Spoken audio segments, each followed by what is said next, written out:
Hi అండి, air growth shampoo అండి. మంచి రిజల్ట్ ఇస్తుంది, ఒకసారి ట్రై చేయండి. కుంకుడికాయలు, సీకాకాయ, ఉసిరిపప్పు, మెంతులు ఉడికించుకోవాలి. ఒక 10 అవర్స్ నానబెట్టాక ఉడికించుకోవాలి. ఇలా ఉడికించిన జ్యూస్ అంతా తీసేసి ఆ పైన పిప్పు చల్లగా అయ్యాక కొద్ది కొద్దిగా వాటర్ పోసుకొని మిక్సీ పట్టుకొని చాలా మెత్తగా స్మూత్గా రుబ్బుకోవాలి.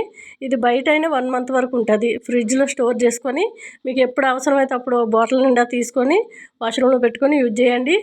ఒక్క ఎంట్రుకు కూడా ఊడకుండా చక్కగా ఎయిర్ గ్రోత్కి బాగా ఉపయోగపడుతుంది.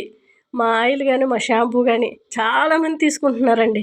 నేను ఈరోజు ఒక ఆమె యూఎస్ వెళ్తున్నాను, నాకు లీటర్ కావాలంటే లీటర్ షాంపూ, లీటర్ ఆయిల్ 2 తీసుకుంది ఆవిడ. ఎవరికైనా కావాలంటే మెసేజ్ పెట్టచ్చు. చూసారు కదా, చాలా చక్కటి షాంపూ. ఒకసారి వేసి నెత్తి బాగా రుద్దేసుకొని మళ్ళీ కడుక్కున్న తర్వాత ఇంకొకసారి వేసుకుంటే సరిపోతుంది. 2 సార్లు వేసుకుంటే సరిపోతుంది. జిడ్డంతా పోతుంది, మంచి రిజల్ట్.